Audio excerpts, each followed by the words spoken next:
you hear me? Okay, so 我要谢谢 Kevin 从 Angular Taiwan 请我从美国来。I hope to see you at Angular Taiwan 2019. And 我今天要讲的题目是 The Magic of Reactive Programming with RxJS.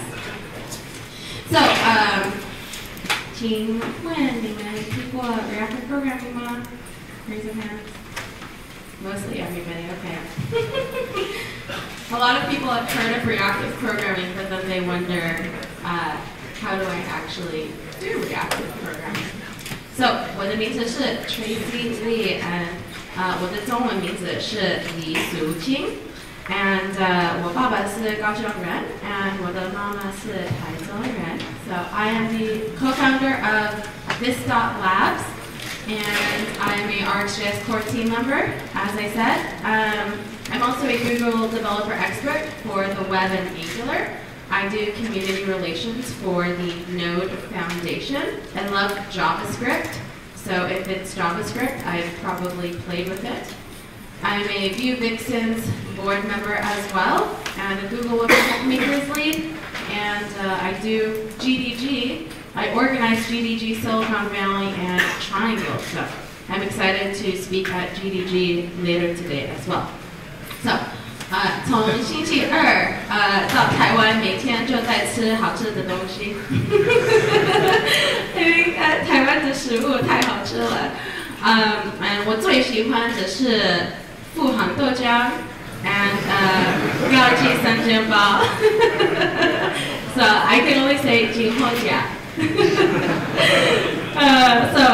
如果你们有地方我应该去吃的话，就 DM me on Twitter @LadyLee， 因为 I'm very interested.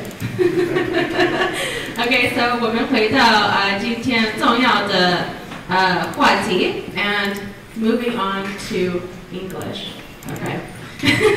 So let's talk about reactive programming. There we go. Okay, so what is reactive programming? When I decided I wanted to learn what reactive programming was, it was because all my friends were doing RxJS, and I said, I want to learn this. It sounds very exciting. So the first thing I did was Google it, and Wikipedia says that reactive programming is a programming paradigm concerned with data streams and the propagation of change. This means that it becomes possible to express static or dynamic data with ease via the employed programming language, and that an inferred dependency within the associated execution model exists, which facilitates the automatic propagation of the change involved with data flow. That is a lot of words, but what it means in layman's terms is it's dealing with sets of events over time, and it's the automatic or implicit, not explicit propagation of change. So each step within your application doesn't know or care about the previous step. It just wants to perform an action and react to the incoming change. So if we look at Excel, for example, you can see A, B, and C will concatenate D. So the first row is I love programming. If you look at the second row, I can change an input, like C, to say reactive programming, and D will implicitly propagate that, so D will say I love reactive programming.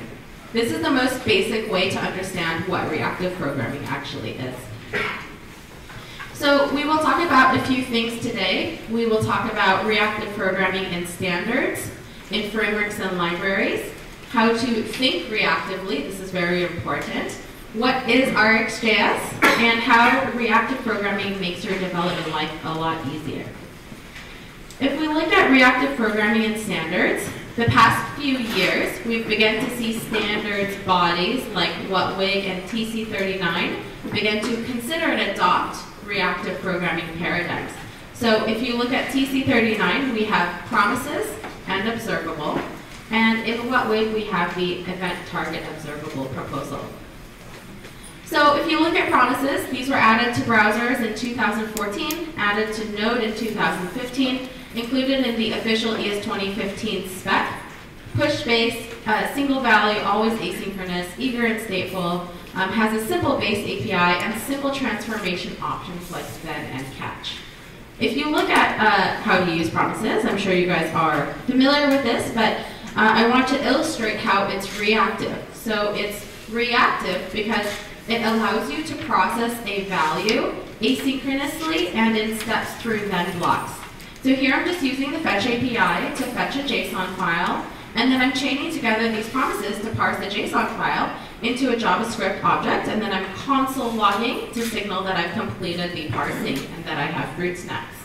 So a lot of people don't realize that promises are actually reactive because the code you write to interact with them isn't necessarily reactive all the time. It's typically not. So observable, so the TC39 observable proposal, this is currently at stage 1 still. It's a little bit stalled because the folks that were championing this at Netflix on TC39 have left Netflix. So a lot of conversations still need to happen before this is implemented in the language. RxJS is actually a reference implementation of the observable proposal. Has a simple base API, it's push-based, multiple values, it can be synchronous or asynchronous, generally stateless, lazy, which is awesome, and has many transformation options out of the box with something like RxJS. If you look at how to use Observable, so here I'm just using the Ajax utility from RxJS to get the JSON file fruit snacks. And then I'm subscribing to that JSON file so that I can emit values from that observable. And again, because observables are lazy, it doesn't actually request the file until you call subscribe.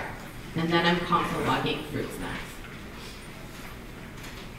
So a new one that's only been a year old is the WhatWig event target observable proposal. This was proposed by Ben Lush last year on behalf of Google on GitHub. And this would add a method called on to event target. This will also come with a few operators like map, filter, first, and take intel. So you can check that out, and your voice and conversations around this are very important to keep these proposals going. So if you care about this or are excited about this, go ahead and visit GitHub. So what happens with this is if you call the on method with an event type as the argument, it will give you back an observable of those events. So here I'm just using the button element, I'm calling on, and then I'm passing in click events as the argument. And this will give me back an observable of click events. So that's a little bit about what's happening in standards with reactive programming. And now I'll talk about reactive programming in frameworks and libraries, which is something we're all very familiar with. I'll be covering 4 today, so D3, Angular, Vue, and React. So the first example is D3. The reason why I like to share this example is because when they were writing D3, nobody said, I want to make this reactive. It just kind of happens. And the thing I love about this example also is that it's very declarative, right? Even if you don't know D3 very well, you can kind of look at how things are chained together and reason about what's going on. But the declarative nature of it doesn't actually make it reactive. It's reactive because you're just reacting again to the propagation of change, right? And you're changing a value's location or the way it looks, but you're not doing so explicitly on every single event. You're just describing what you want to happen under the hood, and then it just happens. Angular. So Angular and RxJS are best friends, and this is awesome because Angular is a very, really cares about the idea of using reactive programming paradigms. So we of course have NGRX in Angular, and again, because RxJS is a first-class citizen, it's the only external dependency to Angular, we get to maximize the benefits of using something like RxJS in the Angular community. So great examples of how Angular benefits would be something like, in Angular we have the on-push change detection strategy. So this enables more efficient and performant data flow, and it will push changes at you versus detecting changes. NGRX, which I spoke about, this is just the Redux pattern re-implemented in RxJS. And then you have things like the Angular router, so you can get observables of various events around activated routes. For example, you can get observable changes to route parameters or query parameters. And then forms, so with the forms, all validation events are reactive. So this allows the asynchronous and synchronous validation to blend together really nicely. Also, a lot of really other cool ways. Next up, we'll talk about React. So this is interesting because, I said that React is technically reactive programming. I got a lot of messages on Twitter saying, no, it's not. So if we look at this, if you call set state in React, what it does is it triggers a re-render of that component and potentially its children. So this might be a little bit of a stretch. And again, most of the pushback on this is not, they say it's not true because it's pull-based. But this is a very common misconception for reactive programming. Reactive programming does not have to be push-based. So if you look at how set state propagates change, the idea of it in itself is technically reactive. Then we have Redux Observable, and this uses RxJS to declaratively handle your business logic and side effects when you're using something like Redux. MobX is probably the biggest reactive example here because it will make your React application full-blown reactive programming. So your state will become one giant reactive model. And again, this is a great example of something being pull-based, but also reactive. Vue as well. So I tend to use RxJS with Vue without VueRx, but this library does make it more ergonomic to use RxJS with Vue. So you can check that out, and it was recently updated to the latest version of RxJS. So as I was going through all these things and learning reactive programming, I realized that it's just a fancy term for everything we all do. It's not anything magical, nobody invented it. It's just this name for the pattern of declaratively reacting to the propagation of change. So I was a little disappointed that I wasn't learning something magical, but I was also excited because it's sort of this mind shift of thinking about your applications in a reactive way. So you typically see reactive programming patterns where there's a very natural fit for events to be modeled as values over time. It's really useful for things like WebSockets, user events, animations, HTTP, network connections, file system changes, and that's where you typically see reactive programming patterns, whether you purposely or not. So we talked about reactive programming and frameworks and libraries, but then let's talk about how to actually think reactively. So to approach reactive programming, the most important thing is thinking now of everything being modeled as an event. And the idea that all web applications are actually event-driven.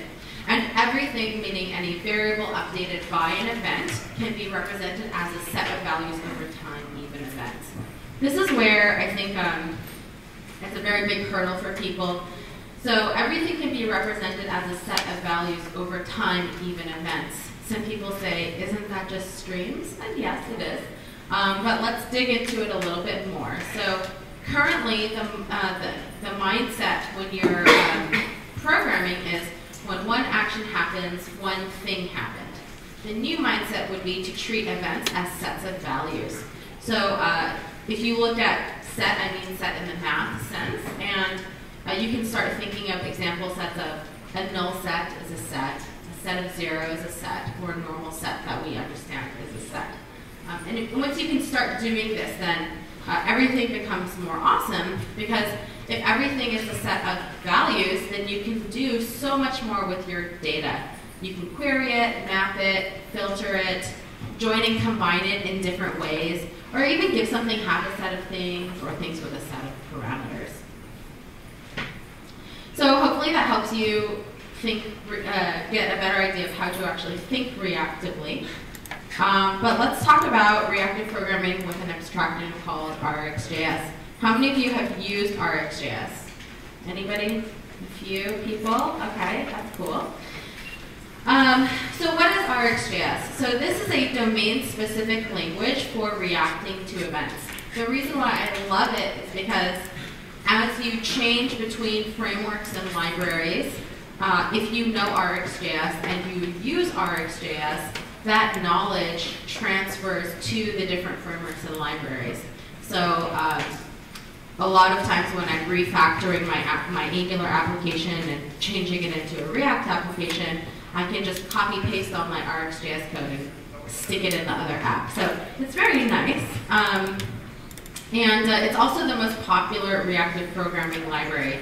So it has over 20 million downloads per month between RxJS 4 and 5. Yeah, you know, if so many people are using it, we should use it too.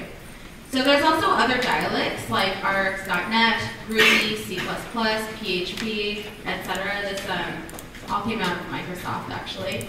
And this really helps backend teams. So if you have a .NET backend and they're using Rx.net, it's much easier for them to communicate with you or look at your front-end code if you're using something like RxJS because it's familiar to them. So let's talk about RxJS. So there's 3 parts to RxJS. There's observables, observers, and operators. Let's first talk about what an observable is and how observers actually work with them. So if you imagine that observables are just functions, hopefully that makes life a lot easier. So here we have just an imaginary observable represented as a function called myObservable. And the way we call our imaginary observable is just by passing in an observer object with callback handlers on it. And the next method is called when an observable wants to emit values.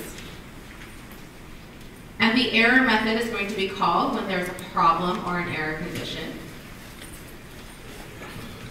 And when an observable is done emitting, then the way it signals it's done emitting is by calling complete. So since our imaginary observable is just a function, if we want to use it, all we have to do is call it with the observer object. And it could also just return a teardown function to clean itself up as well. So then the question might be, why not just use functions, right? Well, it's because RxJS really helps handle a lot of the stuff that functions can't handle for you. So it really helps improve the developer experience, and again, just makes your developer life a lot easier. So for example, with functions, you might accidentally call methods out of order, so you would never want to call a next after a complete, but observables will help protect you from things like this. Or if you're just using functions, you're always going to have to check if there's a teardown returned or not. And you always have to provide the next error and complete because the function expects that. So in this case, the function would error because we haven't provided the complete method and it's expecting it. And with functions, you always have to call the teardown function on error complete as well. So that's a lot to write.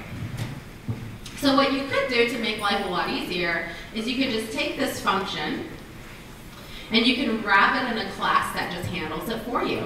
So here what we're doing is we're just wrapping the function in an observable constructor, which is the most basic way to create an observable. So there's a lot of helpers in RxJS, but under the hood, they all just use the observable constructor. So the observable class will normalize all the behavior for you automatically, and it will make sure that the observer you get always has next error and complete. And it's also going to make sure that when you call error or complete, it's going to call any teardown function that you provided as well. Again, instead of having to do all the work and calling it directly. So now what you can do after you've wrapped the function in an observable constructor is just call subscribe, and the observer will give you automatically the method's next error and complete to emit the values. So here you can see I'm calling next to emit the values, but the cool thing is I'm not explicitly providing error or complete, but the observer is going to automatically provide it for me anyways. So I have less typing, more guarantees, which is so awesome. And then the other great thing about observables is that when you call unsubscribe, it's going to tear down everything for you and handle cleaning up any memory management. So that's kind of the unexciting part of RxJS, but very important and very useful. So this was just to illustrate the idea that, again, observables are basically just like functions, but they come with a lot of cool guarantees that make your development life easier. So that's an idea, again, of what observables are and how observers work. But the next question when people look at RxJS is, what is an operator? So an operator is simply something that helps you transform one observable into another. So we're already familiar with methods like filter and map. We can use on arrays in JavaScript, and these are very similar to what operators are in RxJS. So here's what it would look like to use RxJS's map and filter operators in your code. And all I'm doing here is creating an observable of numbers, and then I'm using the map and filter operators and subscribing to the observable with the observer and emitting the values from that observable and logging it out into the console. That was so fast I feel bad for the translator. But that is, hopefully the map and filter and this idea kind of looks familiar to you. It also, it's also very declarative, right? Like again, you don't really need to know RxJS to kind of figure out what's going on. So operators are super cool, and it's super awesome that RxJS just does all this stuff for you. But if you want to look under the hood, this is a simple map operator implementation if you were to create one for yourself. So what we're doing with this implementation is we're simply taking an observable and returning a new observable. And then we're subscribing to it instead of calling it like we would a function. And then we're passing along the transformed values and emitting the value by calling observer.next. And then, of course, with observers, you automatically get the methods error and complete if you need them. And before you go trying to implement your own operator, there are over 60 operators in RxJS that do really cool things for you, so you probably will never need to actually implement one on your own. And here's a few popular operators that you can start with. So we talked a little bit about what RxJS is, but then let's get into some code examples, and we'll talk about how reactive programming can make your life easier. So with RxJS, you can actually do a lot of really cool things with less code. So drag and drop, for example, this was made easy with the new changes in Angular 7. But if you just wanted to implement RxJS, drag and drop using RxJS in Angular, then this is how we would do it. So here you can see I have a little Grumpy Cat thing, and let's see if I can play it. Okay, so again, I just did this in Angular, and I can just drag and drop and feed Grumpy Cat. It's a little game, but I just want to illustrate how easy it is to do that. Okay, I'm going to walk through my code. So here I'm just doing normal imports for Angular. And then I'm importing a few other things from RxJS, like from event and subscription. And then I'm also importing all the different operators I will be using, like map, filter, tap, take and tell, etc. So I won't go into detail about all these things because we're short on time, but I wanted to just, again, give you an idea of how easy this could be and how little code. So here again, I'm just doing a little bit of Angular setup and setting up stuff to make this happen. So I'm creating a few new subjects that I'll be using in my code. And this is just mouse down, mouse move, and mouse up. And then I'm defining subscription, which I'll be using later. Then I'm going ahead and creating a target mouse down and filtering based on any event that has a food symbol on it. And then I'm saying for any of those targeted mouse downs, I'm creating another observable of mouse drags to make that element draggable if it's targeted. And finally, I'm making that element draggable until there's a mouse up event And I'm doing that by using the take until operator. So again, I love reactive programming. I love RxJS because, you know, you can kind of figure out what on earth is going on, hopefully. So then I'm creating a new subscription when the component initializes and subscribing to the mouse drag observable. And so when I'm dragging, I'm basically changing the style so that it actually drags on the screen. And then when the component unmounts, I'm just making sure to clean up my subscription by unsubscribing. And you know, I could have made this a little bit more angular-y, but it's just really much more efficient to update the DOM directly in this scenario. So here's my HTML in case you're curious. So I just said, you know, the donut, the French fries, and then they have the food emoji on them. So all these elements within my application are the ones that are draggable or clickable. So again, here you can see the drag and drop in action. Right. So, you know, I think this is a very cute example. But we could probably do something a little bit more complex, like multiplexing over a WebSocket is very easy with RxJS. And I'm a little bit, I hang out with too many reactive programming people. So when I said I wanted to teach people how to multiplex over a WebSocket, they said, nobody knows what that means. And I said, what? You guys talk about it all the time. I don't understand why. So let me explain what multiplexing over a WebSocket is, because it's pretty cool. So multiplexing in our case is when you're sending and receiving multiple independent requests and responses concurrently over the same WebSocket. So why would you need to multiplex? What it does is it helps reduce the amount of overhead by opening, opening multiple WebSockets when doing things like receiving real-time updates from the client and the server. Or if you want to do something like continuous streaming, this is very useful. So Netflix loves this. So here you'll see, by the way, this application is actually created in React Native. So here you'll see I have an app, and I can basically click a button, and it sends a request to my WebSocket server. And each one of, this is Ken Wheeler, if you guys know Ken Wheeler, each one of Ken's heads represents an individual request from the server. And every little shake of Ken's head actually represents a new value being pushed from the server, sent over one WebSocket connection. So as you can see, there's a lot of requests being made and multiplexed between the client and the server. Ken's head only appears for a short bit because in my code, I've also used the timer observable and set it to 3 seconds before the observable completes and unsubscribes from itself.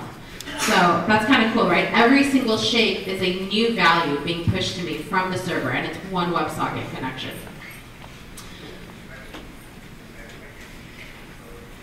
Okay, so I'm going to walk through a little bit of this code.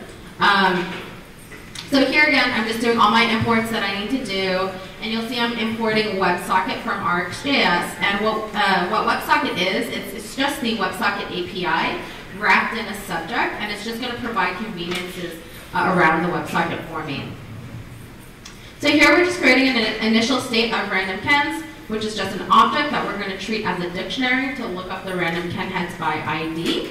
And then we're making a WebSocket subject. And this is lazy, so it's not going to actually create the WebSocket in the browser until we subscribe from it. And then we have a request kenhead function, which I'll be using later. And every time we call that, it will send a message through to the server through that WebSocket and to request a kenhead. So we're going to use that later on when we did that click of the button to request a kenhead. So when the component mounts, that's when we'll actually set up our WebSocket and start listening for responses. And we know the server is going to send us kenheads by ID. So whenever we request a kenhead, we're going to get a unique ID back for that particular request. And the server is actually going to continuously give us a stream of kenheads by ID with animation coordinates for that particular kenhead. And then what we want to do is we want to go ahead and group those so that we have individual streams for each Ken head that we request. And we can do this by using RxJS's group by operator. And then when we request a Ken head, we're going to go ahead again and get a new stream for each particular Ken head. And that stream of animation coordinates will animate each head for about 3 seconds. So you see I'm using a timer here. So take and tell operator, and then I'm using timer and setting it to 3 seconds. Okay, and so then what we want to do after that, of course, is basically clean that up and remove the Ken head after 3 seconds. And I'm using the finalize operator for that.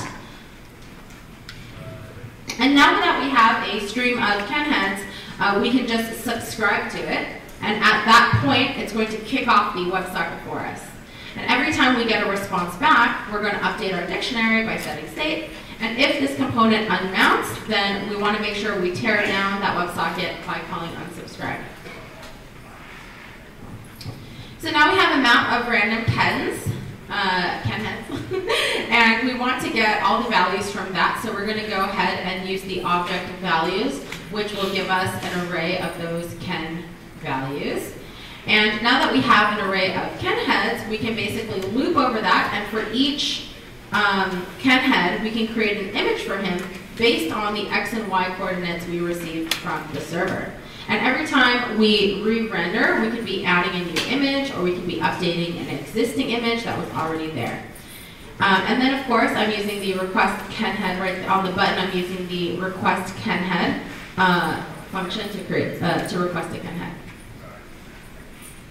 So, yeah, these code examples are all on GitHub, so you can look through them later. But what I hope that you guys see from the code examples is that there's really actually very little Angular and React being used. I was able to do most of this in RxJS, so I can take that Angular example and that drag and drop and implement it in React in, 10 minutes.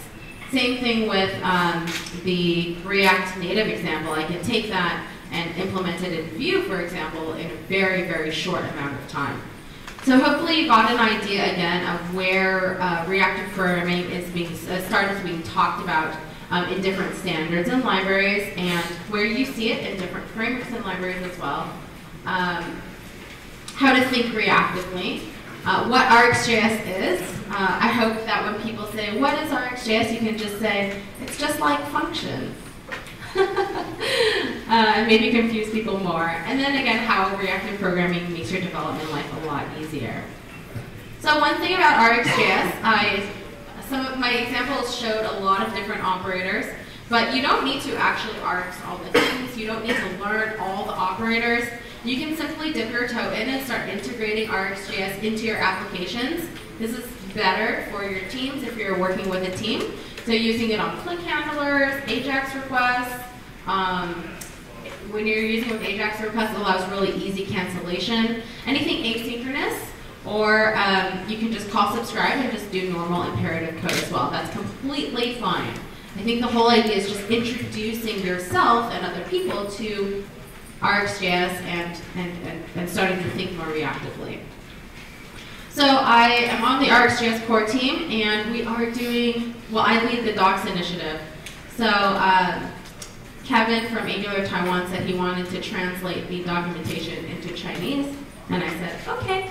So if you want to, this is a very easy way to get involved in open source. Again, it's a huge library, but we're all very friendly people, and you can look at the different issues on GitHub. While I've been here, we opened a new issue to start talking about translation and what we need to do there. So this is a great way as well to learn something like RxJS by just helping with the documentation. So please come contribute. You can message me on Twitter at LadyLee. I'm super happy to chat with you guys about it.